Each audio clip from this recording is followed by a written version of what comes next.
I have buried a wife, 3 horses, and the better part of my own vanity, and in 70 years of watching this small green corner of England quarrel and marry and quarrel again, I have never seen anything to touch the tale I mean now to set down.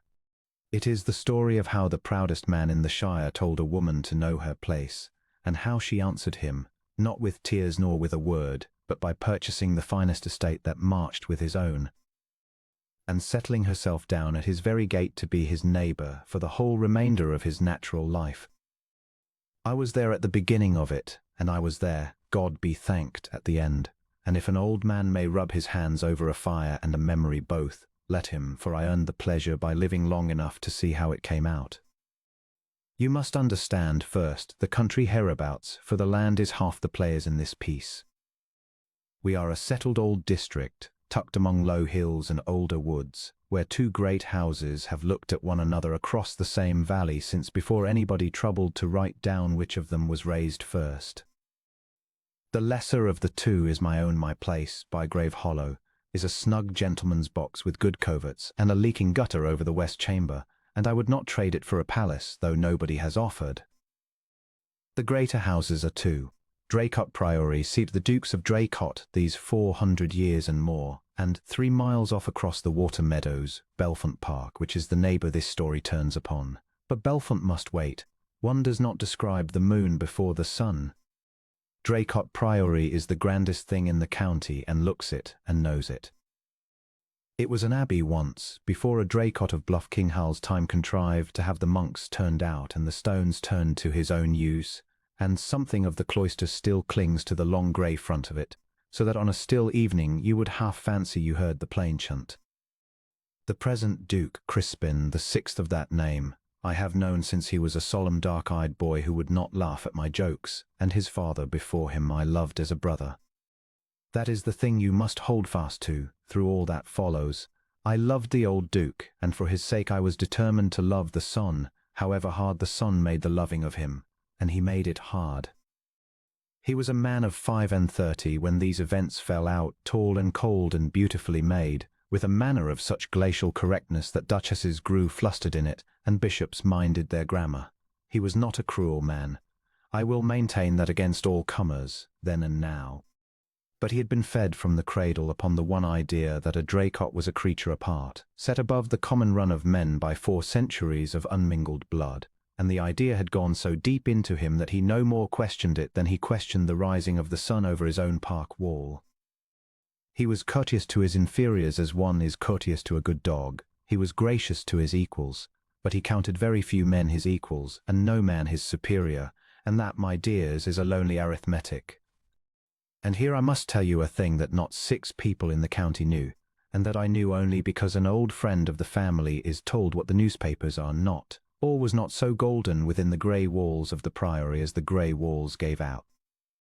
The Draycotts had been great 400 years, and it is a weary while to be great. Greatness, kept up in the old style, eats money as a fire eats fur, and the fires at Draycott had been burning a very long time. The late Duke, God rest him, had been open-handed to a fault and closed with a ledger to a worse one, and his father before him had sunk fortunes in a canal that went nowhere and a marriage settlement that went to law. By the time Crispin came into his kingdom, the kingdom was mortgaged to the roof-tree, and the rents that came in went out again the same afternoon to men in the city whom the Duke would not have suffered to sit at his table. He carried it, I will say, like a Roman. Not by so much as the tightening of a glove did he ever let the county guess that the Duke of Draycott dreaded the quarter-day as a poacher dreads the keeper. His pride, which was the whole disease of him, was also the whole splendour of him. He would sooner have been flayed in the market square than let a living soul pity him for want of money. Remember that. Everything hangs upon that.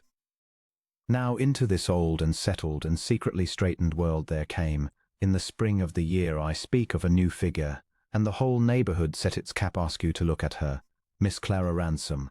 The name meant nothing to us at first, and then it meant a great deal all at once. For the whisper ran round that she was the sole heiress of old Ezra Ransom the shipowner, Ransom of the Ransom line, whose black-funnelled steamers carried half the tea of China, and whose fortune was reckoned not in acres, which we understood. but in figures with a giddy number of nuts, which we did not. He had died the winter before, this Ezra rolled lion of a man who had begun life barefoot on a Sunderland quay, and ended it richer than any 3 dukes you could name, and he had left the whole of it. The ships, the warehouses, the funds, the terrifying weight of ready money, to this one daughter, there being no son and no other soul he chose to own. She had come south to look about her for a country property, and had taken furnished lodgings for the season at the Wells, 6 miles from us, whence she drove out to view this park, and that manor with the cool, deliberating eye of a woman spending her own money and answerable to no one for the spending. I made her acquaintance before the great scene fell out, and I may as well tell you plainly that I was taken with her from the first quarter hour, and never afterward had cause to change. She was not a girl, nearer 30 than 20, and the better for it. She was tall and carried herself straight as a lifeguard, and had a pair of steady grey eyes that looked at a man as if she were pricing him and would give him fair value. She was handsome in the way that keeps, good bone and a wide clear brow and a mouth that could be very firm. When she was amused, uncommonly sweet, she talked sense. Lord, how she talked sense of drainage and of turnips and of the price of Baltic timber, of which she knew more than any land steward in the shire, and she talked it without parade, as a person talks who has done the thing and not merely read of it in a book.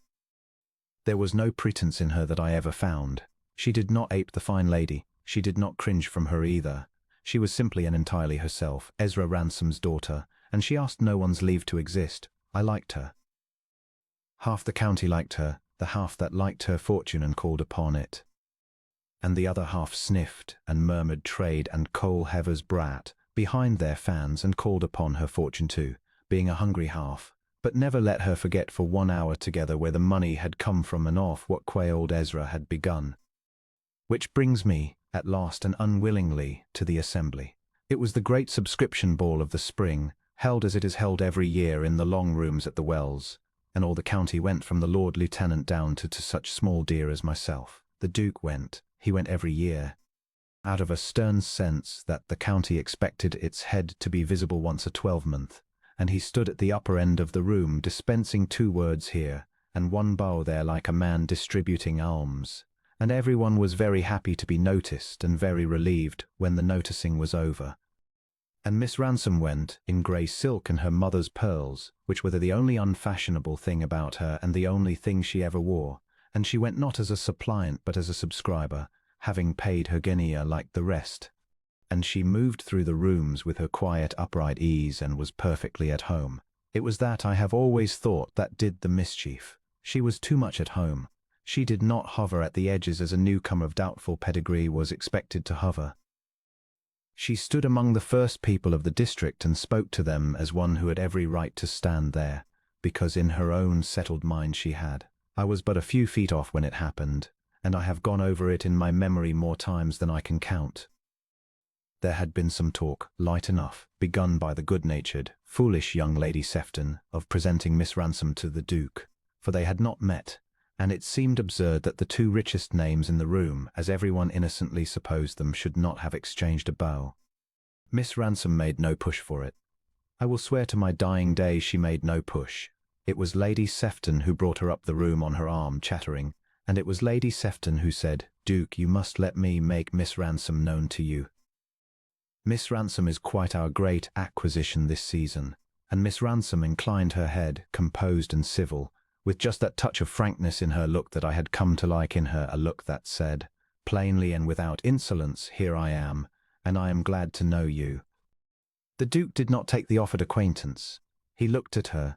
I saw him look, from her plain pearls to her steady eyes, and something in that too easy composure of hers, that untroubled assumption of her right to be there, struck upon his pride like flint upon steel. He did not bow.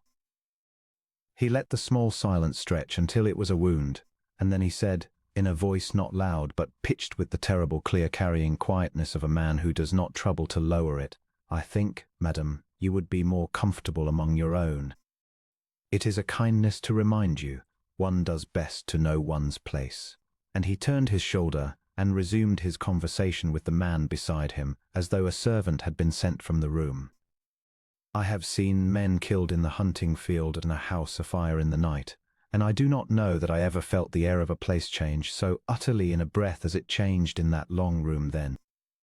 The music went on. The fiddlers had heard nothing, but around us, in the knot of us who had heard, there fell a horrid ringing hush. Lady Sefton went the colour of her own white gown, and then the colour of her sash, which was not white, and began to stammer. I felt my own old face burning as though I had been struck myself, and I looked, as everyone looked, though pretending not to, at Miss Clara Ransom, to see her broken. She was not broken. That is the picture I have carried these many years and shall carry to my grave, Ezra Ransom's daughter, standing straight as a mast in the middle of that pitiless, bright room, with every eye sliding sideways to feed upon her ruin, and not one muscle of her giving way. The colour did leave her face.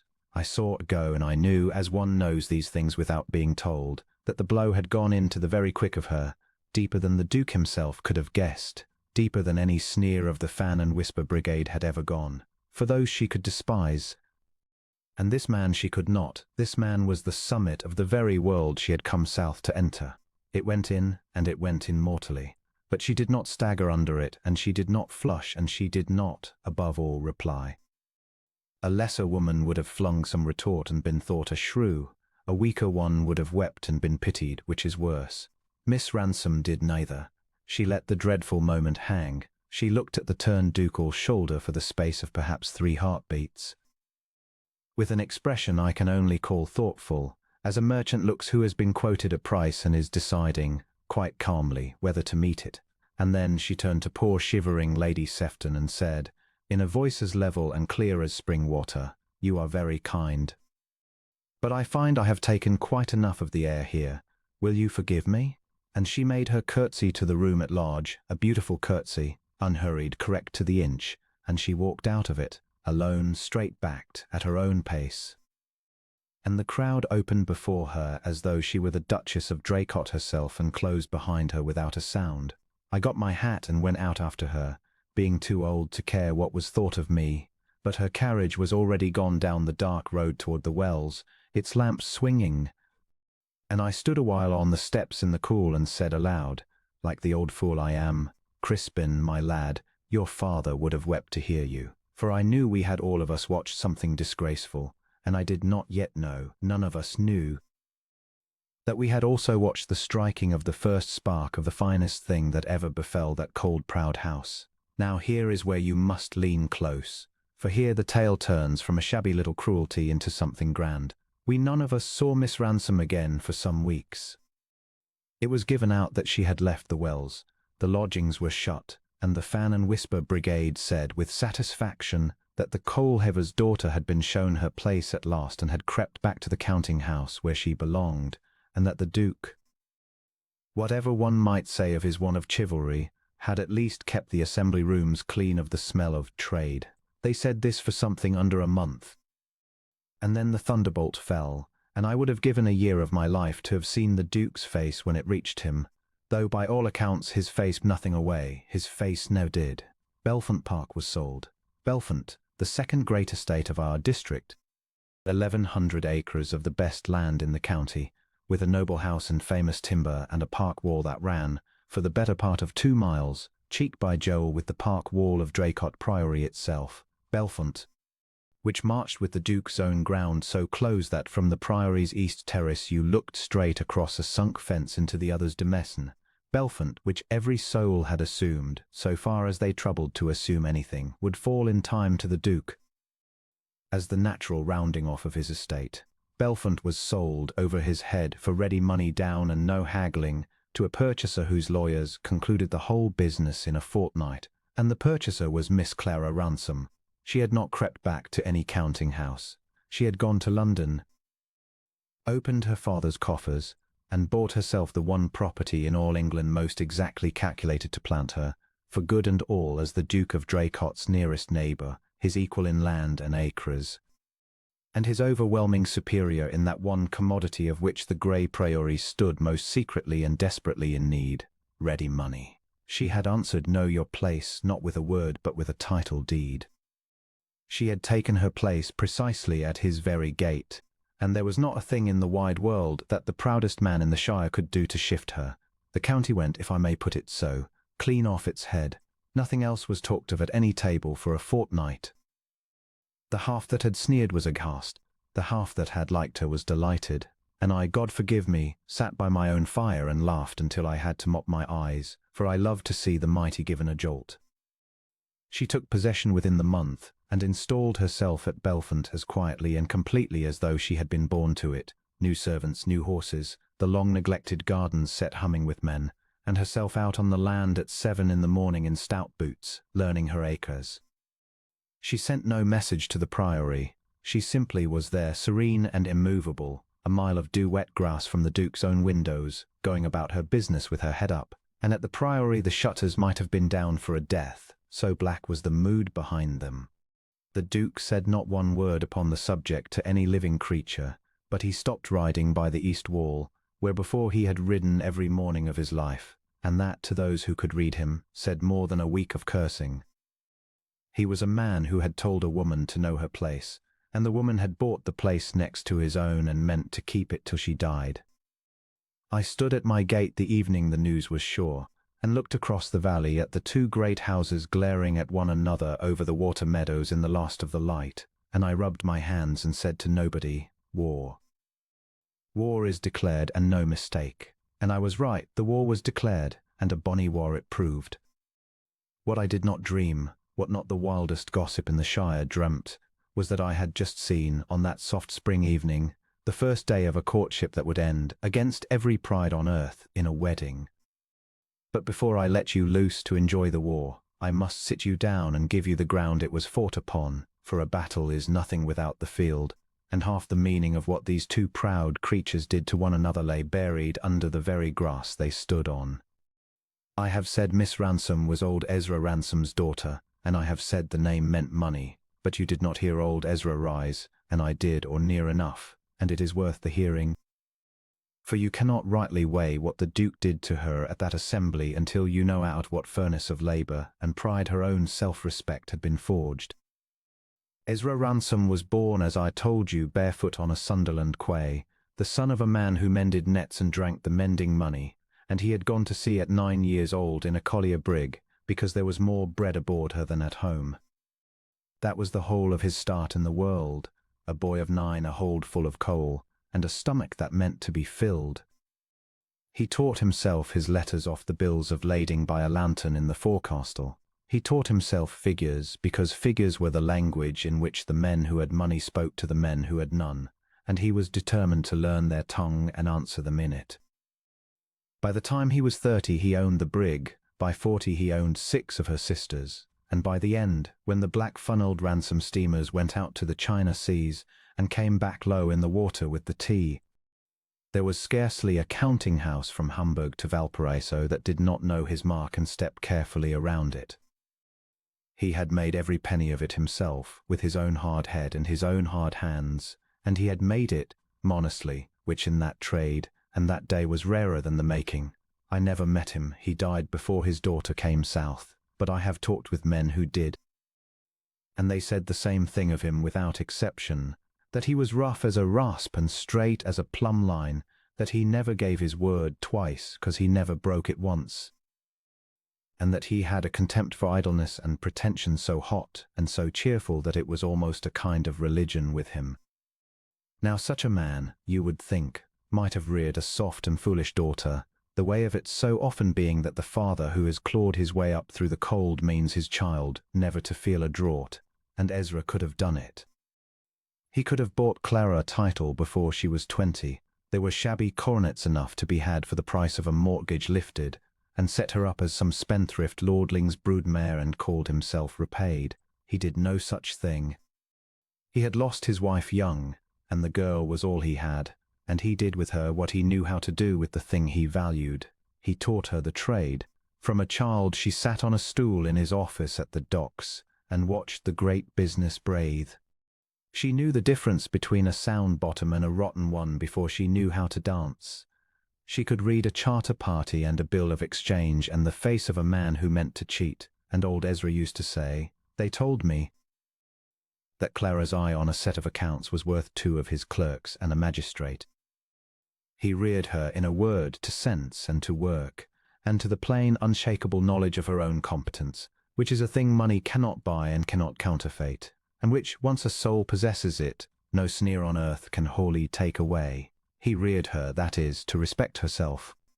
And then he died and left her, his only child, the sole and absolute mistress of the whole vast concern, the ships and the warehouses and the funds and the terrible weight of the ready money, and no husband, and no guardian, and no man's leave to ask for anything.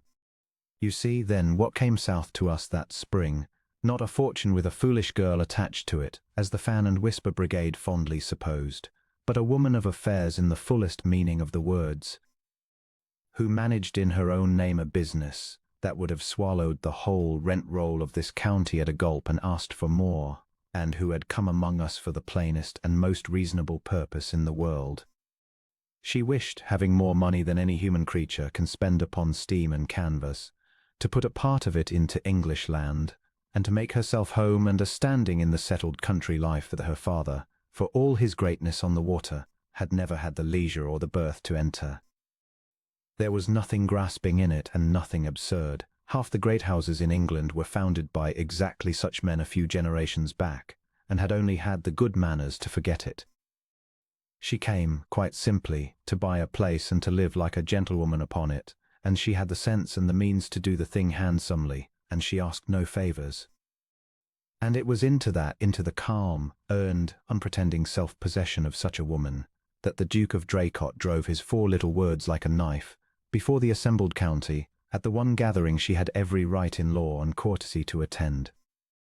I have called it a shabby little cruelty, and so it was, but I have thought since that I did not, at the first, take the full measure of what it cost her, and I will tell you now what I came only afterward to understand. To the Fan and Whisper Brigade, know your place was an insult, and an insult can be borne. One despises the mouth it comes out of and goes on. But the Duke was not the Fan and Whisper Brigade. The Duke was the very apex and keystone of the whole ancient order into which Clara Ransom had quietly and reasonably hoped to be received. He was the thing itself, the real and unquestioned article, the summit of that world of blood and acres and long descent which her own father's world of ledgers and steamers had, for all its power, always looked up to across a gulf it could not cross. When such a man told her, in that clear unhurried voice, before them all, that money could not buy her a place among her betters, he was not flinging mud, he was pronouncing sentence, and for one moment, I do believe, it went into her as a judgment goes, as though the whole edifice of her earned self-worth had been weighed by the ultimate authority and found, after all, to be trade and nothing more. That was the sting of it. That was why the colour left her face as no fan whisper had ever driven it, and that, I am as sure of this as of my own name, was the exact wound that Belfont Park was bought to answer. For now you must let me tell you the thing about Belfont that gave her stroke its terrible and beautiful aptness, the thing that not one gossip in 100 understood, and that I understood only because an old friend of a family is told, in confidence over the port, what the newspapers never learn. When Clara Ransom bought Belfont, she did not merely buy the nearest estate to Draycott. She bought the one estate on the earth's whole surface that was knotted, root and branch, into the Duke's own secret and desperate affairs. Belfont had been Draycott land, 2 dukes back. In the bad time of the canal that went nowhere and the marriage settlement that went to law, the Priory had been forced to carve Belfont off from the main body of the estate and sell it away to raise the wind. The very timber that Belfont was famous for had been Draycott timber, planted by Draycotts, and the long park wall that ran cheek by jowl between the 2 demesnes for the part of 2 miles was, in truth, the scar left where the old wound had been cut. More than that, and worse for the Duke, the mortgages that still lay upon the shrunken remainder of Draycott, the great encumbrances that ate the rents each quarter day, were held in part through the very same city interests that had handled the Belfont sale and had, through the long tangle of those old dealings, a lien and a leverage upon the Priory's affairs that ran clean under Clara's new-bought ground. In buying Belfont, in short, she had not merely settled at his gate, she had bought her way into the innermost chamber of his troubles. She had planted herself squarely athwart the Duke's tenderest and most secret concern, for the man who controlled Belfont controlled the ground the Draycott debts were staked upon, and the man was now a woman, and the woman was Clara Ransom, whom he had told to know her place. And here is the marrow of the whole matter, the thing that made the war no idle spat between neighbours but a contest with a live coal at the heart of it. Draycott Priory was failing. I have told you already how it stood, mortgaged to the rooftree, its rents spoken for before they were gathered, its ancient greatness kept up on nothing but the Duke's iron will that no soul should ever guess. He was living, that proud man, upon his dignity as another man lives upon his capital, spending it down and letting no one see the bottom of the chest. And into the grey priory secretly gnawed hollow by 400 years of being great, there had now come to dwell. A mile of dewy grass from his windows, a neighbour richer than Croesus, holding in her 2 capable hands the very land his debts were tied to, a neighbour he had mortally and publicly insulted, and to whom he could not, without a self-abasement worse to him than death, so much as speak a civil word. It was not merely galling to his pride, though God knows it was that. It was perilous to his fortune. She held in Belfont a card he could not afford, and the deadliest part of it was that he could not let her, or anyone, see that he knew it.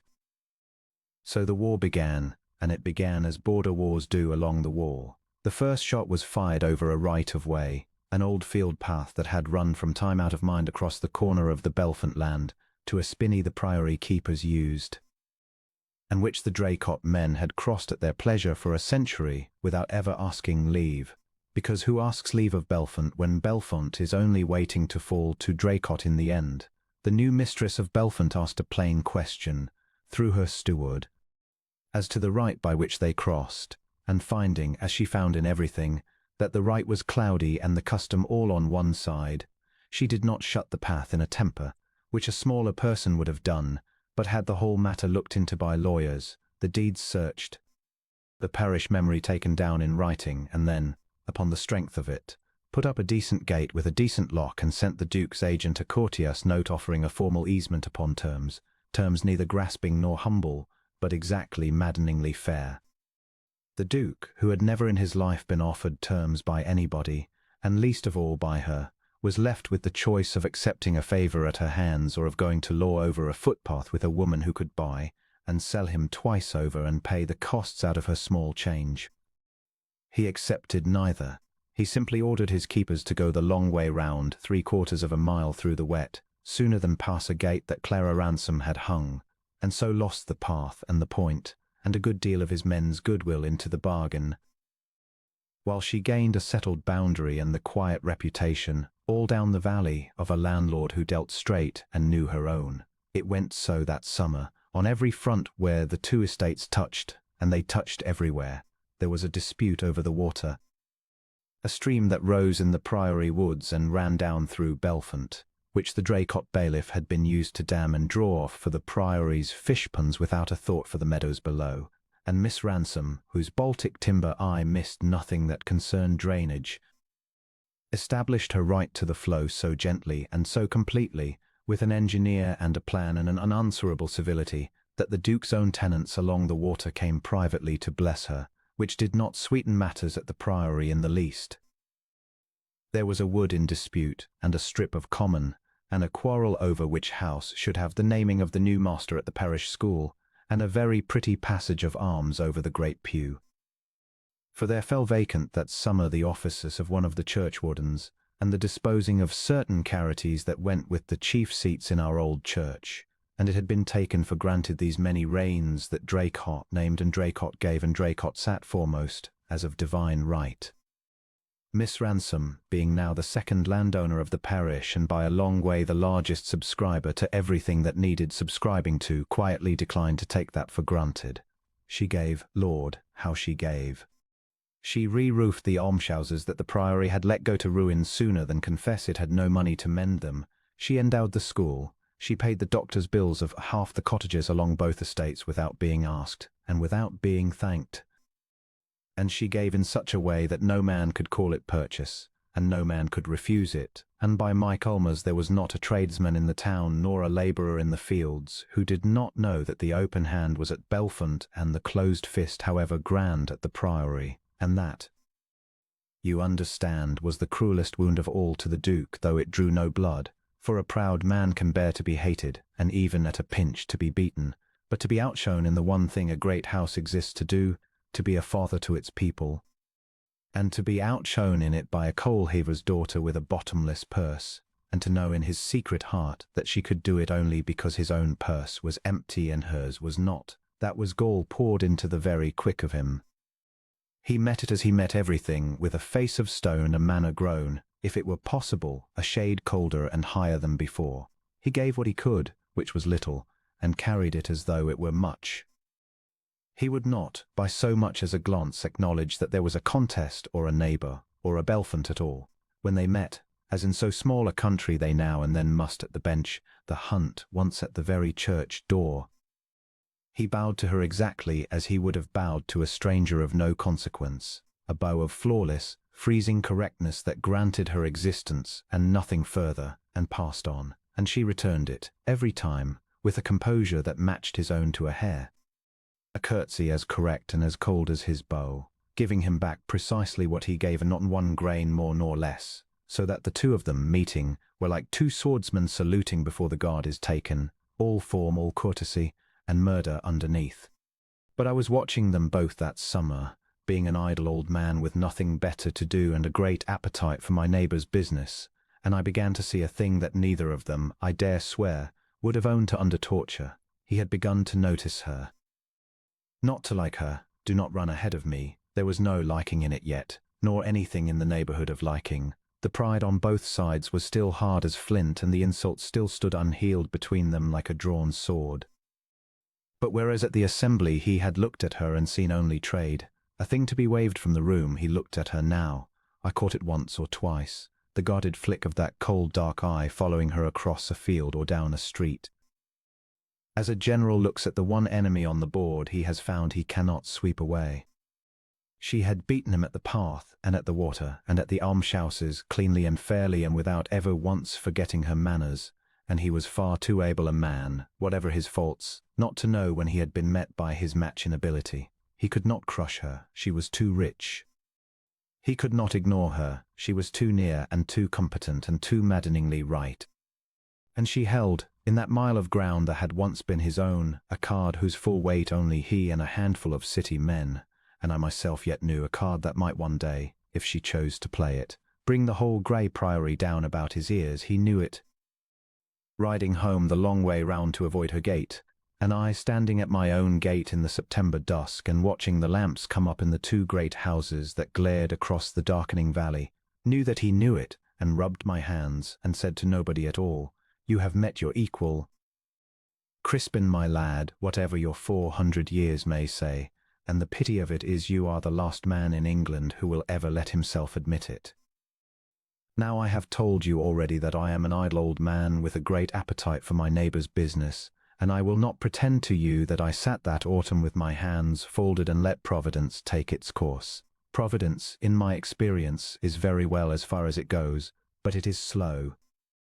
And it wants a nudge from the elbow of some meddling old fellow who has known the parties from the cradle and can see, better than they can, what is good for them. And I had made up my mind, watching those two lamps glare at one another across the dark valley, that if the thing were left to their two prides it would end in blood and lawyers, and the ruin of the finest man and the finest woman in the county, whereas if it were left to me it might, with luck and a little management, end a great deal better. So I set myself, in a quiet way, to throw them together. It was not so hard as you might think, for in a country so small as ours 2 people of that consequence cannot help but be forever elbowing one another whether they will or no. The difficulty is not to bring them into the same room but to keep them from freezing solid the instant they are in it, and there, I flattered myself, an old man's gabble might do some good, filling the terrible silences and standing, as it were, a genial buffer between the guard and the point. I began at my own table. I gave a dinner, nothing to signify, a plain country dinner of a dozen covers, the sort of thing a widower gives to keep his cook in practice, and I so contrived the list, with a great show of accident, that the Duke of Draycott found Miss Ransom placed but 2 removes from him, near enough for speech and too near for a stranger's bow to serve the whole evening through. I watched them both go rigid at the discovery, each too well bred to show it by more than the flicker of an eyelid, and I own I enjoyed myself hugely. But a strange thing happened over my mutton, and I mark it as the first small crack in the ice, though neither of them knew it for one. The talk fell, as talk will in a farming county after a wet summer, upon the failure of a bank in the town, a little private house that had carried half the small tradesmen of the district on its books, and had gone down that Michaelmas with a run upon it. Carrying a good many humble savings into the dark, the ladies clicked their tongues and the parson sighed, and it was all very proper and useless. And then Miss Ransom, being asked her opinion as the only person present who understood such matters from the inside, gave it. She did not lecture. She spoke plainly and shortly, as her father's daughter, of why the house had failed and how it might have been saved, of the difference between a bank that is unlucky and a bank that is unsound, and of what became now of the poor souls whose few pounds had been swallowed. And I saw the Duke of Draycott, who had begun to listen with the air of a man politely enduring a female's chatter about a thing beyond her, stop chewing and set down his fork and look at her. It was a look I had not seen him give her before. There was no thaw in it, mind, there was, if anything, a kind of affront, the affront of a proud man who finds that a person he had filed away under a contemptuous heading will not stay in the drawer. But under the affront there was something else, something he would have bitten his tongue out sooner than confess, and it was attention.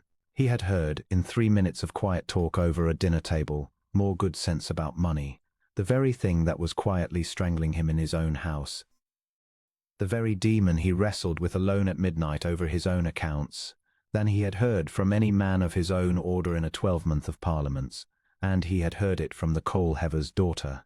I do not think he forgave her for it, but I am very sure he did not forget it. The bench did the rest of what my dinner table began. The Duke was of course a magistrate, as his fathers had been since magistrates were, and it fell out that Miss Ransom, to the scandal of the Fan and Whisper Brigade, was drawn into the same business, not as a justice, the law being what it is, but as the great subscriber and manager of half the parish charities, whose voice on the relief of the poor could not, in decency, be silenced. So they were thrown together over the affairs of the district, over a road that both estates must mend, over the settlement of a pauper family that neither parish would own, over the winding up of that same broken bank and the rescue of what could be rescued for its smallest creditors. And here, week by week, on ground that was neither his blood nor her money, but the plain welfare of a few hundred poor English souls, the Duke of Draycott was compelled to work in the same harness as the woman he had told to know her place, and to discover, against every prejudice he owned, that she pulled straight. She never took a mean advantage. She never played the purse, never once said or looked, though she might have said it every hour, that she could have bought the whole difficulty and them with it. She did her share and a little over, quietly, and left him his. She deferred to his rank in all the forms and to nobody in the substance, and when they differed, as they often did, she differed with him upon the merits, coolly, with her reasons in a row like figures in a ledger, and beat him as often as not, and never gloated when she won. And the Duke, who had come to the business expecting to be affronted at every turn by upstart pretension, found himself instead. I watched it grow in him through that grey back end of the year like a thing he was ashamed of, respecting her. He could not help it. He was too honest a man at bottom, whatever the crust of his pride, to deny a merit merely because it belonged to an enemy, and the merit was there, plain, day after day, and would not be denied. He saw her deal with a lying overseer and never raise her voice, and never be deceived for an instant. He saw her go herself, in the rain, in her plain stuff gown, into cottages the smell of which would have driven half the fine ladies of the county back to their carriages, and sit by the beds of the sick, and know what was wanted and see that it was got. He saw her carry the broken bank's smallest depositors, the widow with her £9, the carter with his savings for a horse, clean over the ruin at her own private charge, so quietly that not 1 in 10 of them ever knew whose hand had done it, and he learned of it only by accident, as I did, from a grateful old woman who did not know she was betraying a secret, that I think went deepest of all with him, for it was the very thing his own great house existed to do and could no longer afford to do. It was his own trust, his own people, his own father's part, being played before his face, better than he could play it, by the daughter of a man who had gone to sea in a collier at 9 years old, and yet it was done with so little parade, so entirely without a glance in his direction, that he could not even take refuge in calling it purchase or display. It was simply goodness, competent and secret and real, and it shamed him and it drew him both at once, and he did not know what to do with either feeling and so buried them both under a manner grown colder than ever. I remember him saying to me once that November, when I had teased him a little too far about his handsome neighbour, that a purse deep enough would make a saint of anybody, and that he wondered the poor were not sick of being obliged, and I remember, too, that he would not meet my eye when he said it, and that the sneer rang hollow even in his own ears, for he was a great deal too clever a man not to know the difference between charity that is bought and charity that is meant, and he had watched her too closely by then to pretend to himself that hers was the bought kind. He said it, I think, precisely because he knew it was not true, the way a man will kick hardest at the door he most wants to open. But if he was learning her, she, sharp woman of business that she was, had begun, in those same weeks, to learn him, and what she learned gave her more to think of than she had bargained for. She had come south hating the Priory, and with reason, and expecting to find behind that freezing hauteur the ordinary emptiness of a great name run to seed, a proud fool living on his acres and his ancestors. She found no fool. She found the close of the shared business drew her to the machinery of his estate, a master who governed his people with an old and scrupulous care, who knew every tenant's name and trouble, who was worshipped by his labourers in a way her money could not buy, and would have given much to command. And she found, too, for her father's eye was in her head, and it missed nothing that concerned an account, the first small hints of a thing that made her frown and grow thoughtful and hold her tongue. She saw the roofs at Draycott a season past mending. She saw good timber marked, and felled that no man fells who is not pressed. She saw a great house keeping a great state upon a strange and telling economy underneath, the plate a little thin, the establishment a little short, the quarter-day faces of his agents a little too careful. And being who she was, she read those signs as another woman reads a letter, and the sum of them told her, long before the county so much as dreamed it, that the proud Duke of Draycott was fighting, silently and with his back to the wall, to keep faith with a trust that was crumbling under him. She said nothing. She was far too well-bred and far too proud herself to let him guess she saw.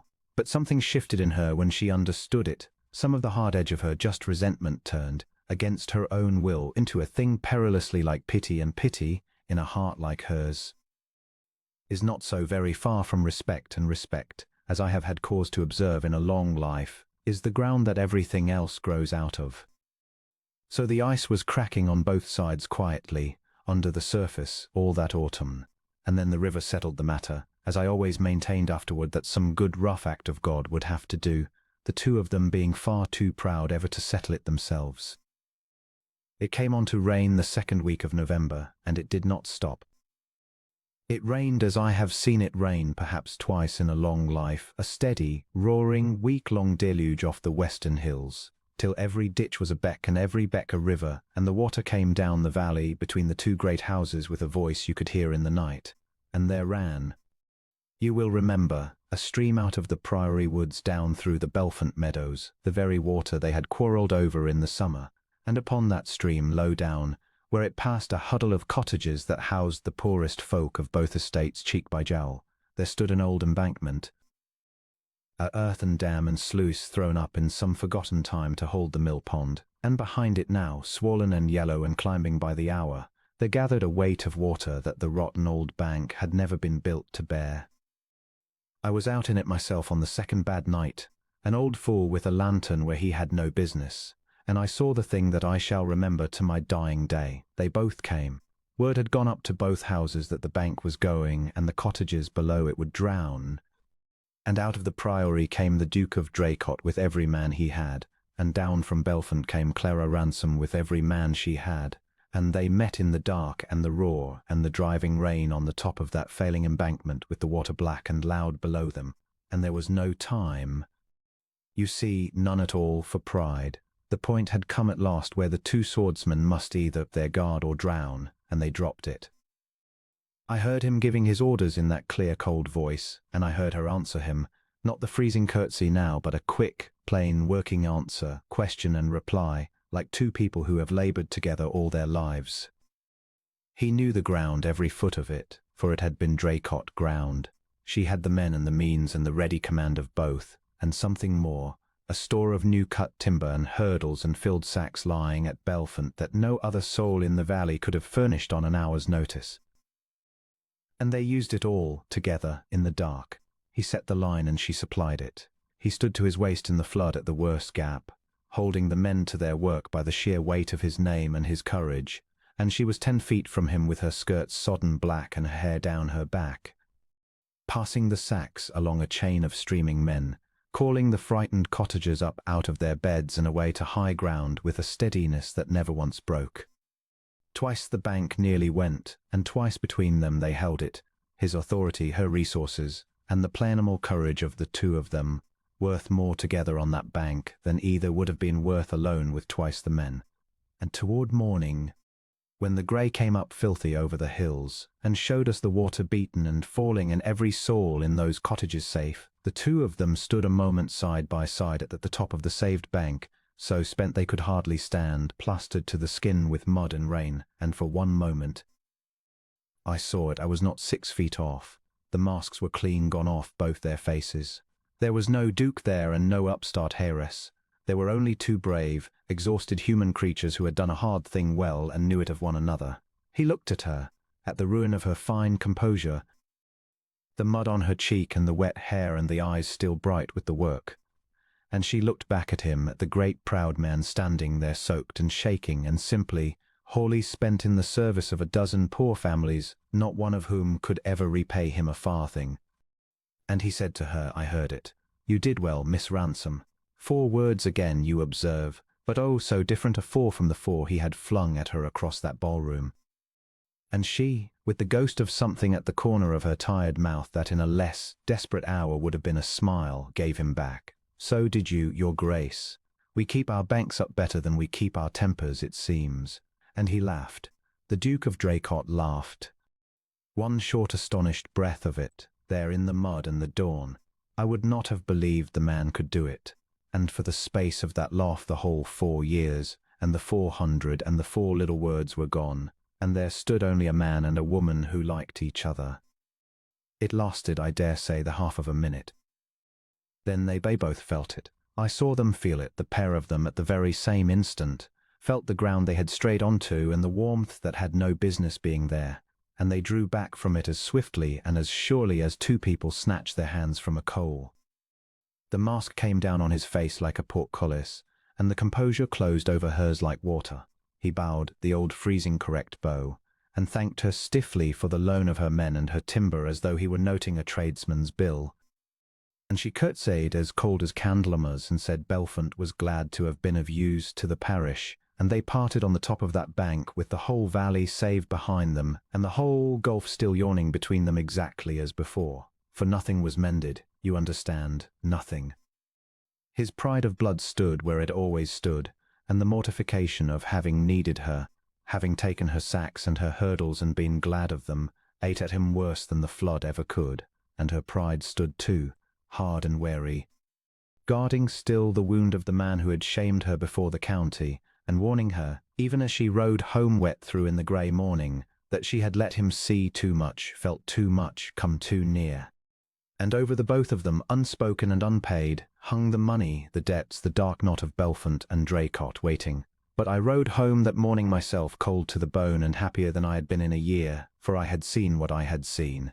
And I said to my old horse, there being no one else to say it to, that a bank once overtopped is never quite so strong again, and that whatever those 2 proud creatures might tell themselves in the daylight, the water had got through, and there would be no building it back. I have told you that the water got through, and so it did, but I have lived long enough to know that the things which begin our happiness and the things which begin our ruin come very often dressed in the same coat and knock at the same door, and it was so here. That flood which broke the ice between them broke something else besides. It brought the whole valley out into the winter light to look and to talk, and it set every tongue in the county wagging upon the same string.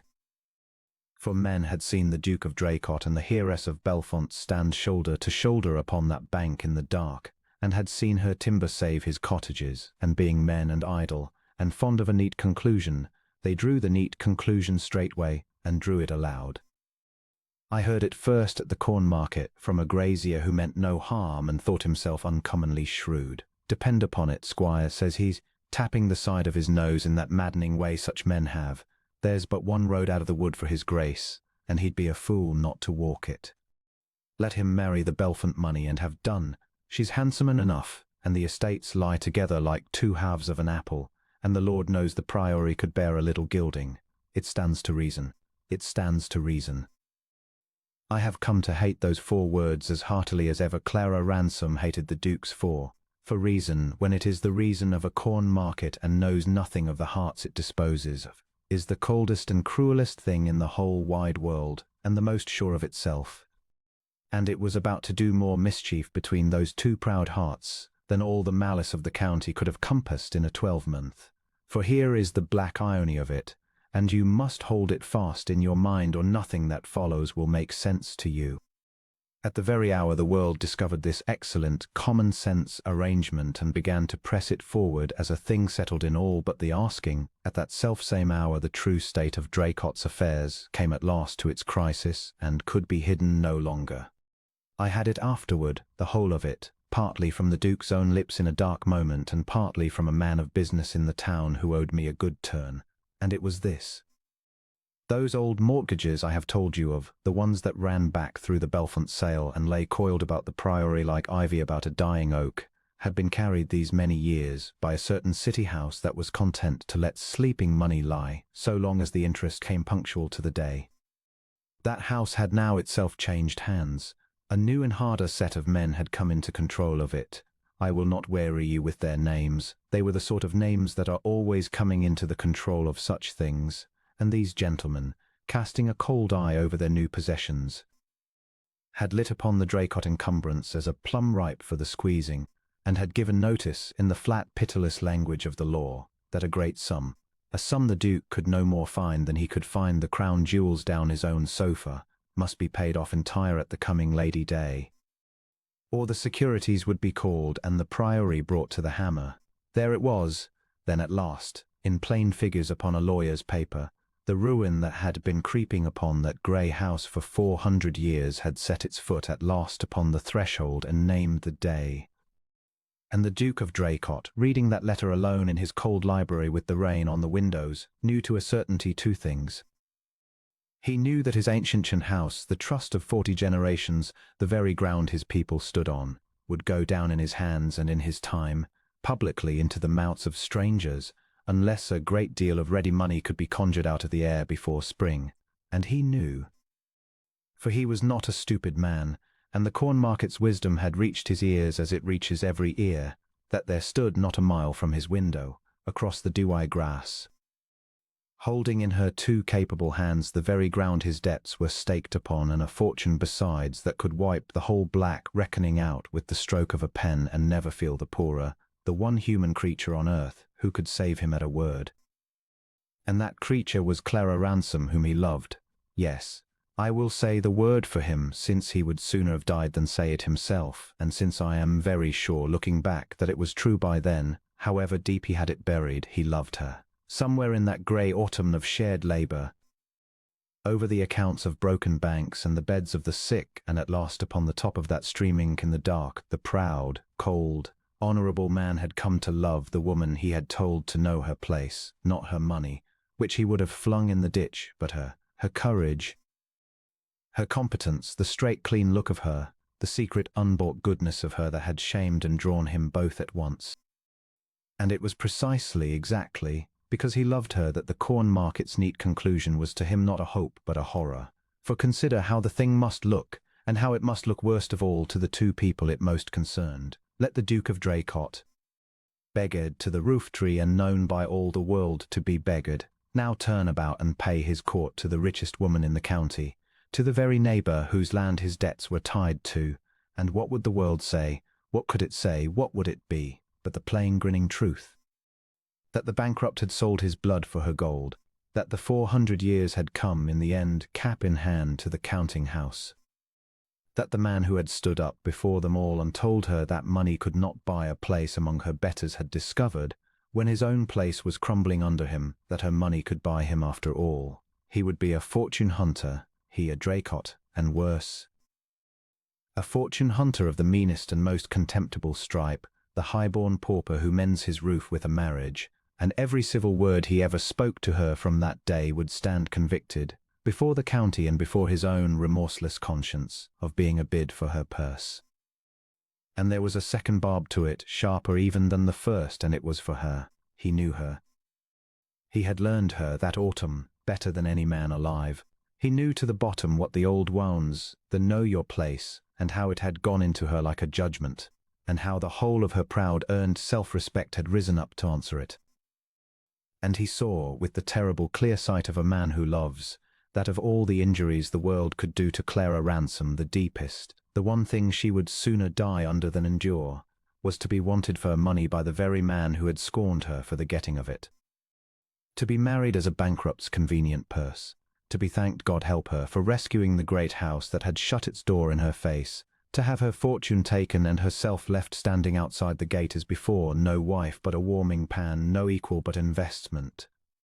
He could think of no surer way on all the earth to confirm to her that he had valued her, from first to last, at exactly the price of her father's ships, than to come to her now, in his need, with his hand out, and so mark the cruelty of a fine nature turned against itself. The very love that might, in a poorer or a prouder blind man, have driven him straight to her feet, drove this one clean away from her, for he would not, he could not, he told himself he had no honourable right, to speak one warm word to her now that speaking it must look like begging. He loved her too well to insult her with his poverty, and he honoured himself too much to play the beggar suitor, and between the two of them there was nothing left for him to do but what he did. He drew back. He shut the warmth off at the main like a man shutting off water before the frost. He put on again, and colder than ever, the whole freezing panoply of the correct and distant Duke, and when they met now, as they still must, at the bench and in the road and at the church door, he bowed to her with a stiff perfection that had a kind of despair in the very stiffness of it, and gave her not one grain of the thing he had given her on the bank, and rode home the long way round with his ruin in his pocket and his heart, I do believe, breaking behind the mask sooner than let her see either. Now put yourself, if you can, upon the other side of that valley, and see how it must show to her, for pride, when two proud people set their prides at cross purposes, is a hall of mirrors, and each of them, straining to be generous, contrive to wound the other worse. Clara Ransom had felt what passed on that bank as keenly as he. I am sure of it now, though I was not sure then, for she guarded herself as a fortress guards a breach. She had let him see too much. She had felt too much. She had ridden home in the grey morning warning herself she had come too near, and yet, being a woman and not a stone, she had also, I do not doubt, carried home some small warm ember of that half-minute's liking and cupped her hands about it in secret against the general cold. And then, within the fortnight, two things reached her, as such things always reach the person they most concern, by the sidelong sniggering road of gossip. The first was the corn market's wisdom itself, the whole county's cheerful settled certainty that his Grace would of course mend his fortunes by marrying the Belfont money. She heard it from her own maid, who had it from the servants' hall, who had it from everywhere.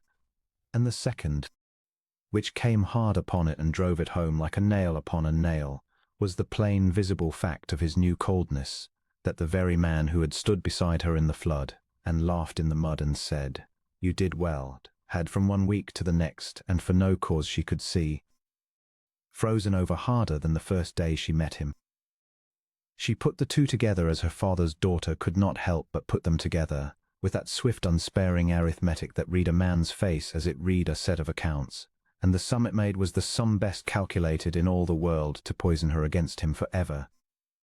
She read his withdrawal not as I have shown it to you, the recoil of a proud love that would not stoop to seem to beg, but as its very opposite. She read it thus, that the county was quite right, that a marriage with her money was indeed being weighed and discussed as the Duke's plane rode out of ruin, that he knew it, and knew that she knew it, and that his sudden freezing correctness was the delicacy, or the calculation, of a man preparing the ground, holding off with cold civility until the pinch of Lady Day should make the distasteful bargain unavoidable, and meaning then to come to her, when he must offer his ancient name in exchange for vulgar gold, as one closes at last, holding the nose, with a tradesman one despises. She saw herself, in short, in the one character her whole soul had been forged to refuse. The rich purser beggared duke marries because he has run out of other roads, and every cold correct bow he gave her now, which was in truth the very measure of how much he cared, she read as the measure of how little, as the distaste of a man steeling himself to a mercenary duty, as the know your place of 4 years back said over again, in a colder and a crueller tongue, I will take your money, madam, since I must. But do not dream that it buys you 1 inch nearer to being my equal. And the wound the ballroom had made opened again to the bone. The county, meanwhile, being determined to be helpful, must needs supply a rival to point the whole matter and make it unbearable. For these things never come singly. There appeared among us that winter a certain gentleman, I will call him Mr. Carrington, for the family is still about and I bear it no malice, a smooth, handsome, plausible, well-descended, and entirely penniless younger son, who came down ostensibly to shoot with a cousin and stayed, very plainly, to court the Belfont fortune. Oh, he was cleverer than the Duke. I will give the fellow that. He had none of Draycott's fatal pride and all of the world's easy warmth. He made himself charming to Clara Ransom from the first hour, was attentive without pressing, admiring without fawning, laughed at her dry sallies and deferred to her judgment, and never once, being far too practised, let the glitter of the money show in his eye. And I watched, with my heart in my boots, and saw a thing that near broke it, that she suffered him, not that she was deceived. I do not think Clara Ransom was ever wholly deceived by any man in her life, but that, being cut to the quick by the Duke's coldness and by the county's certainty of what that coldness meant, she took a kind of bitter proud comfort in the open, honest suit of a man who at least did not pretend to look down on her while he angled for her purse. There is a savage logic in a wounded heart. If I am to be married for my money, it seemed to say, let it at any rate be by a man who has the grace to be pleasant about it, and not by the one who told me to know my place and now finds my place worth marrying. She let Mr. Carrington ride with her. She let him hand her into dinner. She let the county, which loves nothing so well as a fresh conclusion to spoil the old one, begin to whisper a new arrangement over the head of the first, and the Duke saw it. That, I think, was the sharpest turn of the whole cruel screw. He, who had drawn back in the very anguish of his love, denying himself the least warm word toward her lest it seem a bid for her fortune, he now had the exquisite privilege of watching a practised fortune-hunter walk in at the door he had shut upon himself, and prosper there and be smiled upon. He saw Carrington's suit, and read it in an instant for exactly the vulgar thing it was, and he could say nothing, do nothing, warn her of nothing, without laying himself open at once to the charge of the disappointed rival grudging another the prize he wanted for himself. The beggar snarling at the beggar who got in first. So he held his tongue and set his jaw and grew, if it were possible, colder yet, and his coldness, which was in truth the lockjaw of a jealous and despairing love, she read once more as fresh contempt, and turned the more pointedly to Carrington to show him she cared nothing for it, and Carrington, prospering, pressed the harder, and so the wretched wheel went round.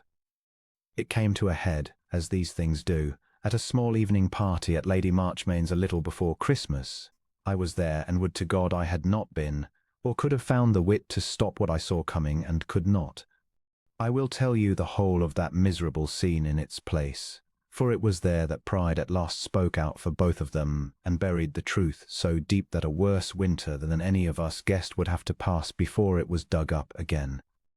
Enough for now that I saw the two of them cross the room to one another at last, after all those weeks of frozen bowing, drawn together by something neither could name and both mistrusted, and I saw, in their two proud faces set against each other under the candles, that they had come not to speak the truth but to guard it, he to be sure she should never suspect the love that shamed his poverty, she to be sure he should never suspect the hurt that had cut so deep, and that each, in the very act of guarding, was loading the pistol that would wound the other worst of all. And behind the both of them, unseen at the window, the short winter day was going down cold and red over the valley, over the two great houses that glared across the dark, over Belfont Hole and Draycott doomed, and Lady Day was coming, and the money lay between them like a drawn sword, and I stood by the fire an old and helpless man, with all my meddling wisdom gone dumb in my mouth, and watched two people I loved make ready, out of the very best that was in them and for the noblest reasons either could have named, to break both their hearts. I promised you the whole of that scene at Lady Marchmain's, and I will keep my word now, though it goes against me to tell it, for I have gone over it 100 times in the years since, and never once found the moment where a wiser man than I might have thrust in a hand and turned it. There was music in the long drawing-room, and a great fire, and the country gentry all disposed about it in their winter finery, making the small brave noise that passes for gaiety in December. And there, near the tall window at the cold end of the room, the two of them came together at last.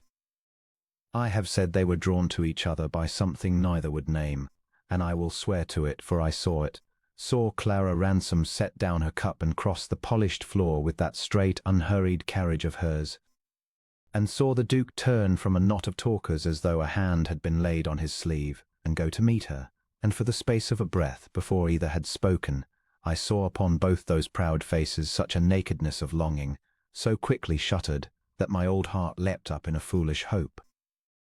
It was the last hope I was to have of them for a great while, for then they spoke, and each, being resolved above all things to give nothing away, gave away the worst. "Your Grace keeps to the cold end of the room," said she, in that level voice that could carry a smile and a blade in the one breath. "I had thought Draycott bred hardier men." "We are bred to draughts, madam," said he, "as to other economies. It is the last luxury of a poor house, to feel the cold and say nothing of it." Now there was the whole tragedy in miniature, had either of them had ears to hear it rightly, for he had meant, I do believe, only to turn his poverty into a jest before she could pity it. And she heard in the word economies nothing but a man forever measuring the distance between her purse and his blood. Her chin came up. "Poverty is no shame," she said, "where it is honestly come by. My father was poorer than your Grace at my age, and mended it with his 2 hands, and thought no work beneath him that paid an honest wage." "I do not doubt," said the Duke, and his own pride, stung, put out its claws before he could stay them. "Your father, madam, had that liberty. He owed nothing to anyone but his own industry, and might spend or mend as he pleased. There are those of us who are less free, who have 500 years of other men's trust upon our backs, and cannot mend a fortune by any means that would not first unmake the thing the fortune was to keep. A name is not a warehouse, Miss Ransom. It cannot be bought in and sold out at a profit." He had said it to wound his own hope, to build the wall higher against himself. I understood that afterward. But she could not know it, and she took it full in the face as the very speech of the thing she most dreaded to be, a warehouse, a purchase, a fortune to be bought in by a name that despised the trade, and she paid him in his own coin, and better. "No," she said, very soft and very clear, and I saw the colour go out of her lips as she said it. "A name cannot be bought. I am glad your Grace tells me so plainly. It saves a world of misunderstanding on both sides to know at the outset that there are things not for sale, and things one would not stoop to buy, though they went a-begging at the door." She curtsied, the smallest cold measure of a curtsy that the forms allowed, and turned, and went back down the long room to where young Carrington stood waiting with her cup refilled in his hand, and his ready pleasant smile already on his mouth, and she took it from him, and laughed at something he said, a laugh with no mirth at the bottom of it, all for the Duke to see.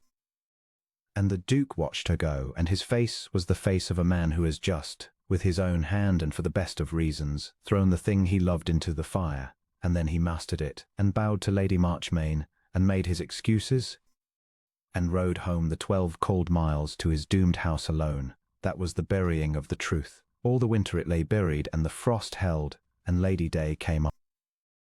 I must tell you now, plainly and without more grieving, how the ruin stood, for the money was the sword between them, and you cannot understand the darkness of that spring unless you understand the sword.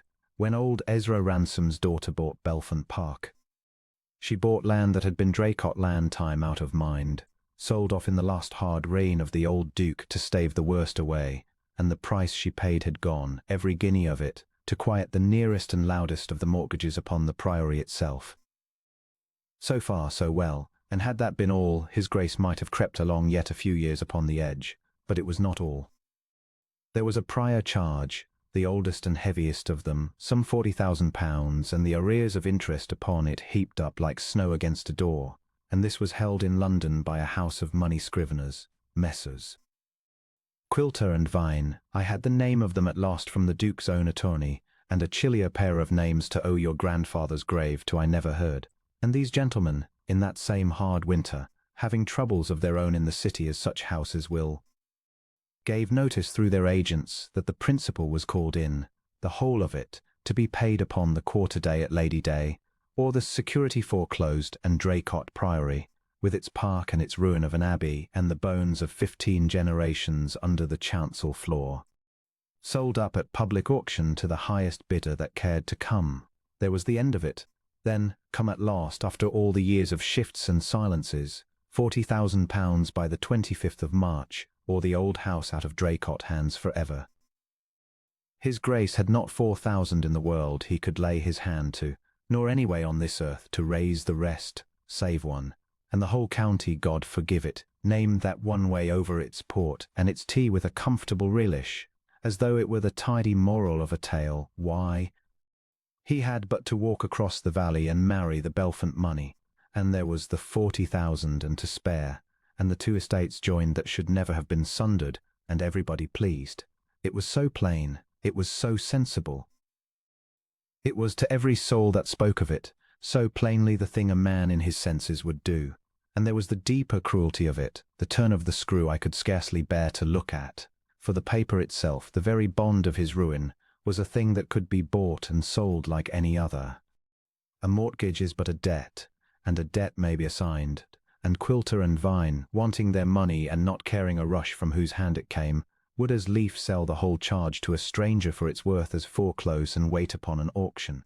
Which is to say, and I saw it, and the Duke's attorney saw it, and I have not the smallest doubt that Clara Ransom, that quick reader of accounts, saw it soonest and clearest of us all, that there was nothing under heaven to prevent the mistress of Belfont, had she chosen, from sending her own man of business up to London with a draft, and buying in the £40,000 of Draycott's death warrant over the Duke's head, and holding in her own two hands the entire fate of the house that had once told her to know her place. She could have been his creditor, his landlord, the holder of his every last acre and heirloom, by the stroke of a pen. The irony of it was so complete, so savage, so like the grim humour of the God who governs these matters, that I have wondered since whether it was sent to try the pair of them past what pride could bear. For if ever two people were framed and fitted to be destroyed by exactly that arrangement, it was those two. She thought of it. I know she thought of it, for she as good as told me so in the 1 hour of that whole black season when she let her guard down half an inch to an old man she trusted. I had ridden over to Belfont on some pretext of a strayed heifer, meaning in my meddling way to do what good I could, and found her in her father's plain business room with the London letters open before her, and something in her face that was not the fortress but the woman behind it.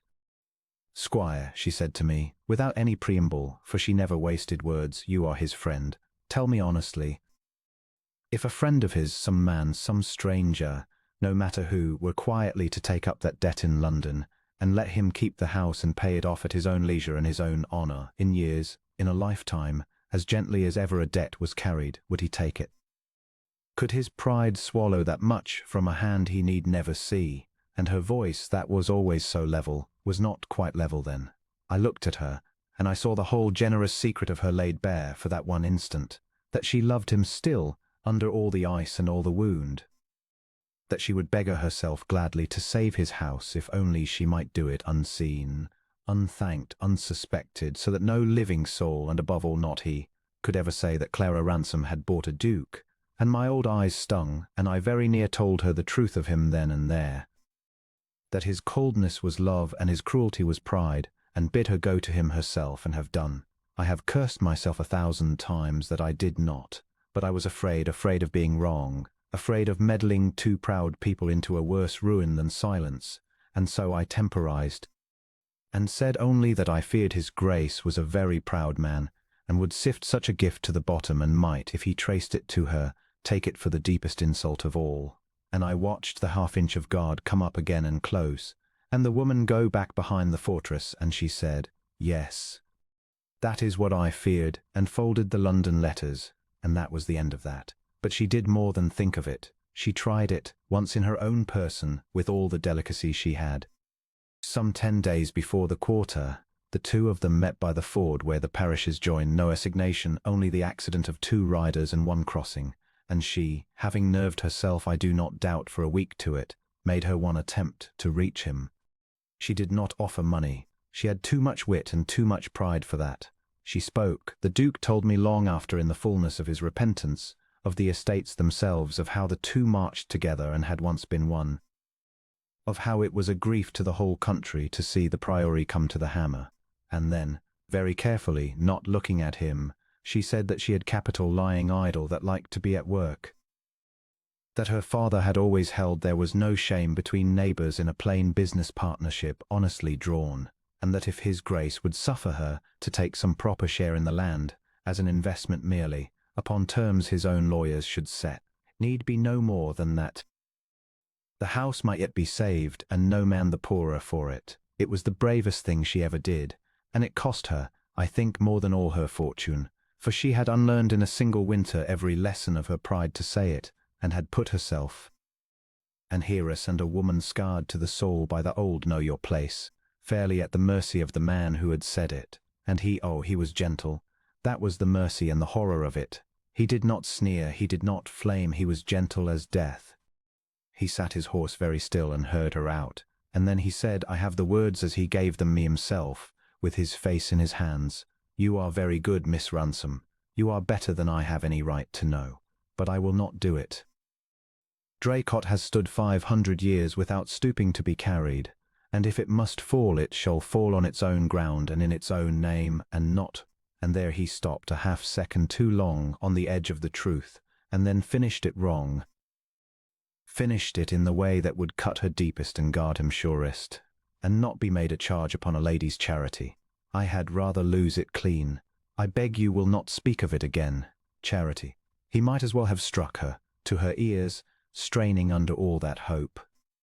It said the one thing her whole life had armed her against, that he would sooner see his ancient house sold up before the county than owe the smallest thing to Ezra Ransom's daughter, that her money was welcome enough as a wife's portion when the marriage should make it decent.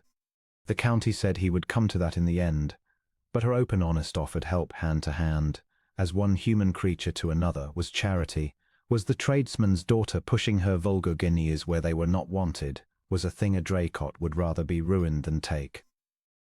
She had opened her heart the width of a door, and he had shut it in her face and called what was behind it charity. She did not argue. She never argued where she had once been wounded. It was not her way. She only said, I understand your Grace perfectly. I ought never to have doubted that I should, and gathered her rein and put her horse into the water and rode across and away, and did not look back. And the Duke sat on the far bank and let her go, having kept his honour whole and broken the last thing left to break, and rode home to wait for Lady Day and the auctioneer, and that was the bottom of it, or so near the bottom that I could see no lower place to fall. For after that day Clara Ransom shut her heart, as I have never seen a heart shut, quietly, completely, without a tear that any soul was let to see, the way you close a house that is not to be lived in again. She gave her steward orders that same week to look into the letting of Belfont. She spoke to Lady Marchmain and to 2 or 3 others who carried it faithfully abroad, of going up to town for good in the spring, of the north, of abroad, of anywhere that was not this valley, where she had been twice taught her place. And she suffered Mr. Carrington's smooth attentions with a new and dreadful evenness, as one who has ceased to care greatly what becomes of her and may as well be married comfortably as anything else. He pressed his advantage. He was no fool, and it was given out softly that an understanding was as good as reached, and the county, which had begun by marrying her to the Duke, ended the winter marrying her to the fortune hunter, and thought it all very natural, and settled to enjoy the spectacle of the Priory sold up. I did what an old fool could. I went to the Duke and was frozen for my pains, told with perfect courtesy that his affairs were his own and his choices made, and I would oblige him by letting them alone. I went to Clara and was met with that closed still gentleness that was worse than any anger, and thanked for my friendship, and turned aside from the one subject that signified as smoothly as a stream turns aside from a stone. I even, God help me, thought of going up to London to quilter and vine with my own poor few thousands and my own poor credit, and was laughed out of the notion by my own attorney in half a sentence. There was nothing to be done. The frost held over the valley, hard and bright and pitiless.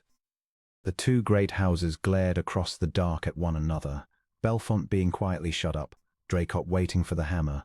The quarter day came on like a tide that no man's hand could hold, and I sat by my own fire those last nights before Lady Day, an old and beaten man, and thought that in all my years I had never seen two people so plainly made for one another labour so hard, out of the very nobleness that was in them, to make themselves so completely and so needlessly wretched, he to lose his house and his love together sooner than seem to sell his blood, she to lose her love and leave her home sooner than force a farthing on a man who had named her help a charity, and the pride that had begun it all 4 years since in a ballroom risen up at the last, on both sides at once, to finish it, and no way out of it that any eye of mine could find.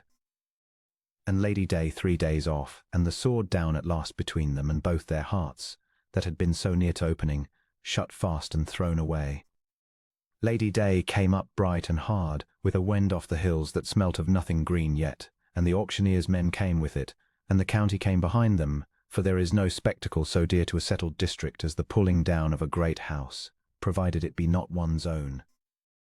They gathered in the long gallery at the Priory, under the smoked portraits of 15 Draycotts who had never in their lives imagined this hour, and the fellow set up his little table where the old Duke's writing desk had stood, and laid out his catalogue. And the speculators from the town warmed their hands and priced the abbey by the acre in low, comfortable voices, and I stood among them, an old man with his hat in his 2 hands, come to see my dead friend's house sold over his son's head, and wishing I had died before it. The Duke was there. That was the thing that struck through the whole company like a cold draught, that he did not shut himself in a far room and let it be done, as another man might, but came down among us in his plain dark coat, and stood at the head of his own gallery with his face like the face on a coin, and suffered his neighbours to look at him while his birthright was cried by the pound. He had refused, you will remember, the one road out that all the world had laid open for him. He had said at the ford that Draycott should fall on its own ground and in its own name sooner than be carried, and he had meant it to the letter, and here was the letter come due. I heard 2 of the town men behind me marvelling that he had not, after all, gone across the valley and married the Belfont money while there was yet time, and one of them said, with a knowing wag of his head, that pride was a luxury and would be dearer than £40,000 before the day was out, and I could have struck him, and had not the heart, for it was no more than the plain sense of the world, and the plain sense of the world was about to strip my friend to the bone. The bidding was called. And here, my dears, is where the tale turns, and I will tell it as it came to me, in the order that it came, for I understood not one particle of it at the time, and had the whole of it only afterward, pieced together from the Duke's own lips and Clara's stewards and the London attorneys. When the joy of it made every man free with his share, there rose from a quiet spare gentleman near the door, whom not 3 people in the room could name, a bid for the entire charge, not for this farm and that coppice, as the speculators meant to pick the carcass clean, but for the whole mortgage upon the whole estate, principal and arrears together, bought in at a stroke over every other head in the room. Quilter and Vine's agent, who wanted only his money and cared nothing from whose hand it fell, closed with him in half a minute. The speculators grumbled and put up their catalogues, and it was done, and the room did not rightly know what had been done, and the spare gentleman folded his paper and bowed to nobody and went out to his horse, and I saw the Duke's brows draw down in a puzzlement as deep as my own.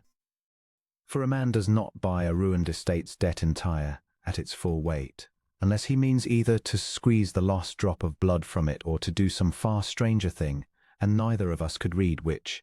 We had it by nightfall.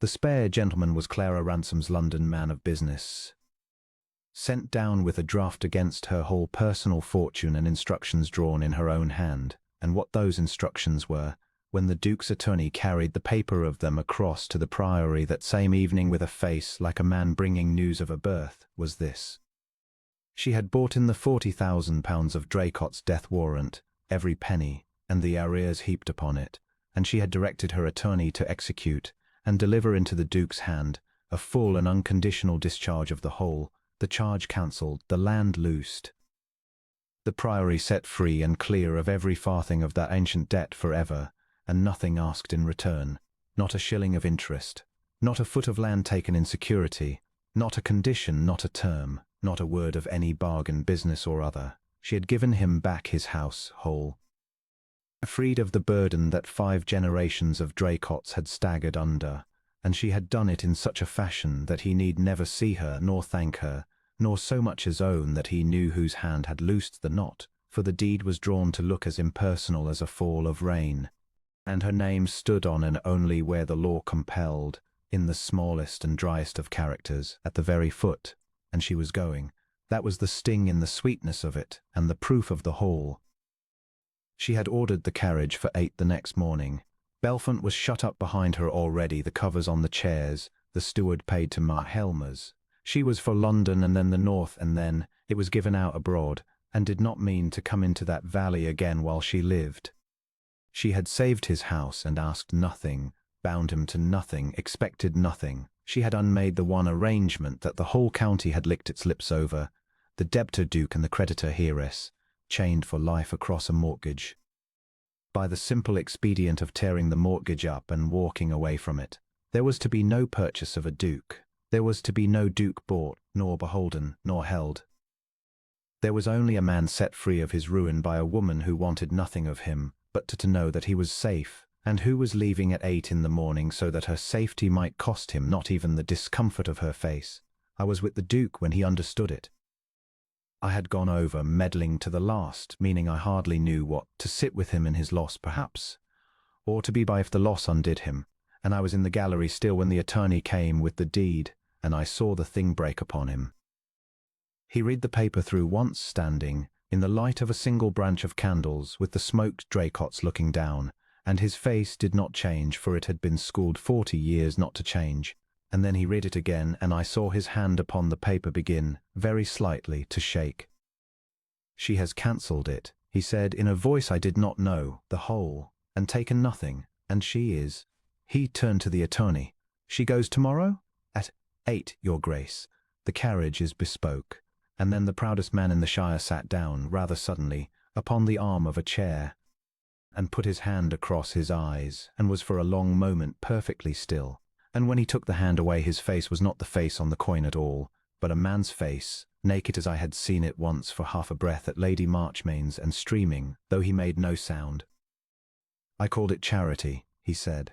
"At the ford, she offered me her hand, her honest open help, hand to hand, and I named it charity, and told her I would rather be ruined clean than be a charge upon a lady's bounty. And she has gone and made herself the greatest charge that ever a house was under to a living soul, £40,000, and asked nothing, and hidden her name at the bottom of the paper, so small that I should not be shamed by the reading of it, and ordered her horses for 8 o'clock, so that I need never look at her and feel the weight of it." He stood up. "Bygrave," he said, "I have been the greatest fool that God ever suffered to inherit a great name. I thought my pride was honour. I thought to keep my blood clean of the trade was to be worthy of my fathers. And all the while there was a woman in this valley worth the whole boiling of us, fathers and sons and 500 years of us, who loved me well enough to beggar herself in the dark to save my house and go away without her thanks. And I told her 4 years ago in a ballroom to know her place." He laughed, once a dreadful cracked sound with the grief and the wonder both in it. "Her place. God forgive me. I have found out her place at last, and it is over every other creature living, and it is here, and I have driven her to order her carriage for 8 o'clock. I said, for somebody had to say the plain thing, and I was too old and too glad to be delicate. Then unorder it, man. It wants 9 hours of 8. You have a good horse." He looked at me, and then he went for his horse himself, not waiting for a groom, and I heard him take the avenue at a gallop in the dark, 12 miles under a pairing of moon, to Belfont Park. What passed between them I did not see, and would not print if I had, for some hours belonged to the two that lived them, and to no third soul. But he told me the substance of it long after, when telling it could only make him happy, and I set down the heart of it here, because it is the thing the whole tale was built to come to, and you have waited 5 long turns of the season for it, and so had they. He found her still up. She had not been able to sleep in a house she was leaving, and she came down to him in the cold hall of shrouded furniture with a single candle, very pale and very straight, armed at every point, expecting, I make no doubt, either his cold thanks or his colder anger at being made a charge upon her after all, and he gave her neither. He stood in the middle of her father's plain hall, the Duke of Dracot, in his muddied riding coat, and he took off, then and there, the whole armour of his pride, and laid it on the flags between them, and stood before her the poorer of the two, for she had a fortune and a free heart, and he had nothing now but a house she had given him and a folly he could not undo. I have not come to thank you, he said. Thanks are an insult to what you have done, and I will not offer them.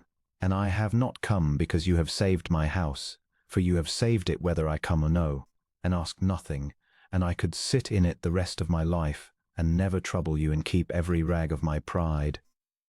And that is exactly why I am here, because there is now nothing under heaven to be got by my coming. My house is safe. Your fortune I would not touch if I were starving on the doorstep of it. There is no bargain left for me to make, no fortune to marry, no ruin to be saved from. Everything that a scheming man might come to you for is already given, and I want none of it.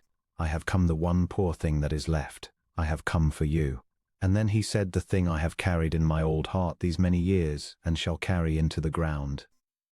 I told you once to know your place, he said. I have spent a year, I have spent 4 years, learning that it is here, next to me, above me, if you will have the truth of it, for you are the better creature, and we both know it. I was a blind and an arrogant fool, and I dressed my blindness up and called it honor, and it cost me very nearly the whole of my happiness and the whole of yours. I do not offer to save my house, you have saved it. I do not offer you my rank, for you have shown me tonight that you are worth a wilderness of dukes. I offer you nothing at all but a man who was a fool and is cured of it, and who has found that he cannot do without you. Not the fortune, not the neighbour, not the estate that marches with mine. Without you, Clara, your own self, the one woman in the world I cannot live beside and cannot live away from. I have no place to give you. I come to ask for mine, beside you. And I ask it not as your duke, nor as any man you owe a farthing to, for you owe me nothing and I owe you all. I ask it as your equal, if you will let me climb to be it, and as your suppliant, which I am. She did not answer him at once. He said she stood a long time looking at him, with the candle shaking a little in her hand, and the whole fortress of 4 years shutting and opening in her face by turns while she made sure, for she was a merchant's daughter, and read the ledger the bottom before she signed. Made sure past all doubting that this was the truth and not the old sweet lie in a new coat, that he had truly come when there was nothing to be had, that she was chosen and not purchased, an equal and not a purse, loved for the bare self of her by a man who had knelt his pride in the mud to say so. And when she was sure, and only a woman scarred as she had been scarred could have needed to be so sure, or could have been so wholly healed by the being of it, she set down the candle, so that neither of them should have anything in their hands, and she said, You are a very long time, Your Grace, learning a thing a plain man knows at 20, and then the fortress all down at last, and the woman come out of it for good and all. Yes, God help us both, for we have wasted 4 years of it. Yes, Mr. Carrington took it, I will say for him, better than his deserts. He was a light man, but not a wholly bad one, and he had known in his bones for a month that he courted a woman whose heart was let elsewhere. And when the thing was told him, he made his bow, and said some graceful nothing about the county's loss and his own, and was gone up to town within the week to try his easy smile upon a fortune that carried no such inconvenient heart along with it. The county forgave him and forgot him, and turned with its whole delighted soul to the wedding. For there was a wedding, and such a one as had not been seen in that valley since the old Duke brought his bride home. They were married in the little grey abbey church at the Priory, in the June of that year, with the water meadows all gold between the 2 great houses, and the bells of both parishes going till the rooks were distracted, and I gave the bride away, being asked to it by her own kind mouth, the proudest office of my long life, and she came up that aisle on my old arm, Ezra Ransom's daughter that had been told to know her place, and was made before them all Duchess of Draycott, the equal of anyone in that church and the better of most. And the same neighbours who had watched to see her humbled stood up in their pews to see her crowned, and thought it now the most natural thing in the world. Folk always do once a thing is safely done. The two estates were joined, Belfont and the Priory made one land again as they had been before the old hard reign, but they were joined, mark you, as the two hearts were joined, by a free giving on both sides and a taking of equals, and not by any purchase, old blood and new fortune wedded, each the saving of the other, and neither the master. He had his house of her, and she had her place of him, and each had given what the other could not buy, and I never after heard the word charity, nor the word trade, pass between them, for they had burned those two words up together in one fire, and warmed themselves at it ever after. And that is the end of it, and I am glad to have lived to write the end and not only the beginning. I saw the day the Duke of Draycott told a merchant's daughter to know her place, and I saw 4 years on, the day he learned that her place was beside him, and knelt his 500 years of pride down in a cold hall to say so. And I have seen every year since how the proudest man in the shire was humbled clean to the ground, and there, in the humbling made whole, for he lost nothing by it in the end, but the loneliness of his lofty arithmetic, and gained a woman who loved him for himself, and a laughter in his grave dark face that his father would have wept to see. Old England and new were the saving of one another in this small green corner, and are so yet, and an old man by his fire, who once thought he should die having seen only the wreck of it, rubs his hands over the memory and is content. She knew her place at the last. It was at the head of his table, and in the whole of his heart, and a little above him, and he thanked God for it every day he lived, and so, my dears, do I.